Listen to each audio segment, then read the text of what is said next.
சென்னை ஆழ்வார்பேட்டை சித்தரஞ்சன் சாலையில் உள்ள முதலமைச்சர் மு.க.ஸ்டாலின் இல்லத்திலும் தொகுதி மறுவரைக்கு எதிராக கருப்பு கொடி ஏற்றி உள்ளனர். இதுகுறித்த கூடுதல் விவரங்களுடன் இணைகிறார் செலினா. செலினா, வணக்கம். தற்பொழுது தொகுதி மறுவரையை எதிர்த்து சென்னையில் முதல்வர் இல்லத்தில் கருப்பு கொடி ஏற்றப்பட்டுள்ளது.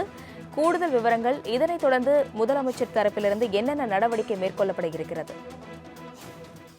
குறிப்பாக நாடாளுமன்ற சிறப்பு கூட்டத்தொடர் என்பது இன்று தொடங்கியிருக்கிறது. அதிலும் தொகுதி மறுவரையை ஏற்ற இருப்பதாக தெரிவித்திருக்கக்கூடிய நிலையில்தான் நேற்று முதலமைச்சர் மு.க.ஸ்டாலின் அவசரமாக நாடாளுமன்ற உறுப்பினர்கள் கூட்டம், மாவட்ட செயலாளர்கள் கூட்டம் என்பதை நடத்தியிருந்தார்.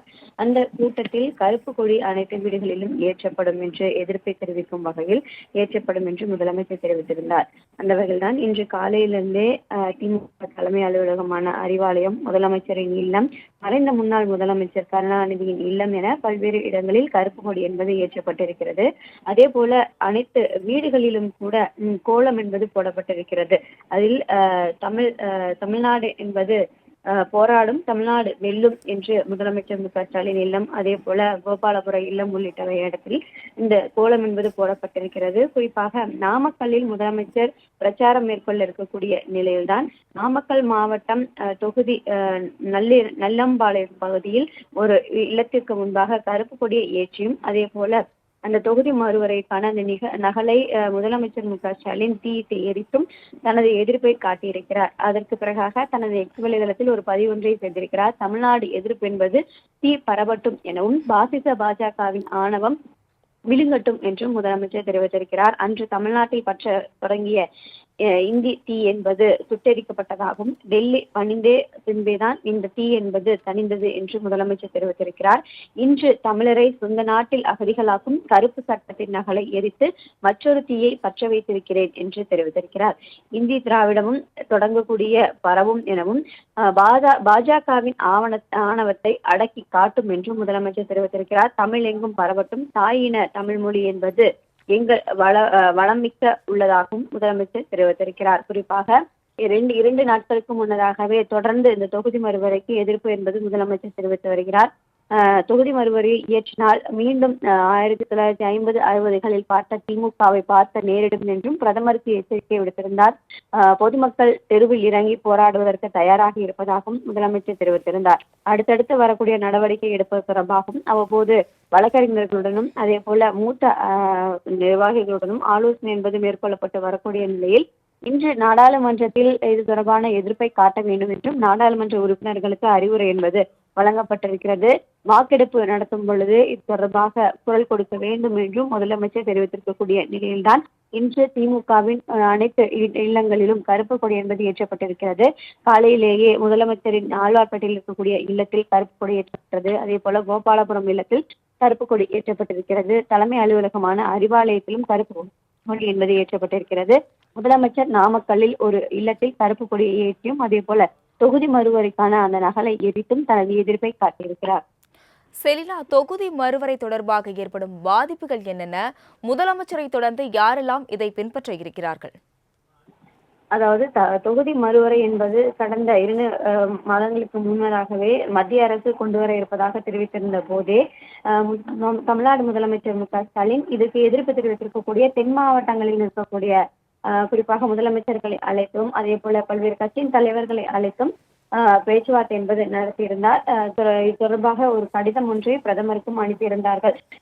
தென் மாநிலங்களில் கடுமையாக இந்த தொகுதி மறுவரையால் பாதிக்கப்படும் எனவும், ஏற்கனவே இருக்கக்கூடிய நாடாளுமன்ற தொகுதிகளில் சற்றுதான் தொகுதிகள் கூடுவதற்கான வாய்ப்புகள் இருக்கிறது. ஆனால் வட மாநிலங்களை பொறுத்தவரையிலும் தொகுதி மறுவரையை செய்தால் அதிகமான தொகுதிகள் அவர்களுக்கு கூடுவதற்கான வாய்ப்புகள் இருக்கும் எனவும், தென் மாநிலங்கள் இந்த தொகுதி மறுவரையால் நசுக்குவதற்கான வாய்ப்பு கூடும் என்றும் முதலமைச்சர் தொடர்ச்சியாக தெரிவித்து வருகிறார். குறிப்பாக தென் மாநிலங்களில் இருக்கக்கூடிய தொகுதியை பொறுத்தவரையிலும் தமிழகத்தில் தொகுதி மறுவரை செய்யப்பட்டால் தற்போது இருக்கக்கூடிய நாடாளுமன்ற தொகுதி என்பது 30. ஆனால் தொகுதி மறுவரை செய்யப்பட்டால் 41லிருந்து 50 வரையிலும் தான் தொகுதிகள் உயர்வதற்கான வாய்ப்புகள் இருக்கக்கூடும் என்று தெரிவித்திருந்தார். ஆனால் அதே போல வடமாநிலங்களை பொறுத்தவரையிலும் அதிகமாக 100, 150 தொகுதிகள் வரையிலும் உயர்வதற்கான வாய்ப்புகள் இருக்கிறது என்றும் தெரிவித்திருந்தார். அதன் அடிப்படையில் தான் இந்த தொகுதி மறுவரை என்பது செய்யக்கூடாது என்று தெரிவிக்கப்பட்டிருந்தது. ஏற்கனவே கணக்கெடுப்பு, அதாவது மக்கள் கணக்கெடுப்பு என்பது 2024 எடுக்கப்பட்டதில் அந்த கணக்கெடுப்பின் அடிப்படையில் தான் இந்த தொகுதி மறுவரை என்பது செய்யப்பட இருப்பதாகவும் 2026 மக்கள் தொகை கணக்கெடுப்பு நடத்திய பிறகாக இந்த தொகுதி மறுவரை செய்தால் மேலும் மக்கள் தொகை கணக்கெடுப்பு அடிப்படையில் தமிழ்நாட்டில் எண்ணிக்கை கூடுவதற்கான வாய்ப்புகள் இருப்பதாக கூறப்பட்டு மக்கள் தொகை கணக்கெடுப்பு என்பது நடத்த வேண்டும் என்றும் தென் மாநிலங்களை பொறுத்தவரையிலும் தொடர்ந்து குரல் கொடுத்து வருகிறது. அதே போல 5 மாநில தேர்தல் என்பது தற்பொழுது நடைபெற இருக்கக்கூடிய நிலையில் தேர்தல் நேரத்தில் இது போன்ற அவசரமாக இந்த தொகுதி மறுவரையை ஏன் இயற்ற வேண்டும் என்ற கேள்வியையும் தொடர்ந்து தென் மாநிலங்கள் ஏற்படுத்தி வருகிறது. இந்த நிலையில்தான் இன்று இதற்கு எதிர்ப்பு தெரிவிக்கும் வகையில் தமிழ்நாடு முழுவதும் இருக்கக்கூடிய திமுக தலைவர்களின் இல்லம், அதே போல திமுக தொண்டர்களின் இல்லம் உள்ளிட்ட இல்லங்களில், அதே போல அலுவலகங்களில் கருப்பு கொடி ஏந்தியும், அதே போல அவர்களின் இல்லத்தில் தமிழ்நாடு வெல்லும், தமிழ்நாடு போராடும் என்ற கோலமிட்டும் தங்களின் எதிர்ப்பை தெரிவித்து வருகிறார்கள். அந்த வகையில்தான் காலையிலேயே முதலமைச்சர் மு.க.ஸ்டாலின் இல்லத்தில் கருப்பு கொடி என்பது ஏற்றப்பட்டிருக்கிறது. தொடர்ந்து திமுகவில் இருக்கக்கூடிய அனைத்து தலைவர்களின் இல்லத்திலும், தொண்டர்களின் இல்லத்திலும், திமுக கூட்டணி கட்சி தலைவர்கள் இல்லம், அதே போல கூட்டணி கட்சி அலுவலகங்களிலும் கருப்பு கொடி என்பது ஏற்றப்பட்டிருக்கிறது. குறிப்பாக எழுவூரில் இருக்கக்கூடிய மதிமுக அலுவலகமான தாயகத்திலும் கருப்பு கொடி என்பது ஏற்றப்பட்டிருக்கிறது.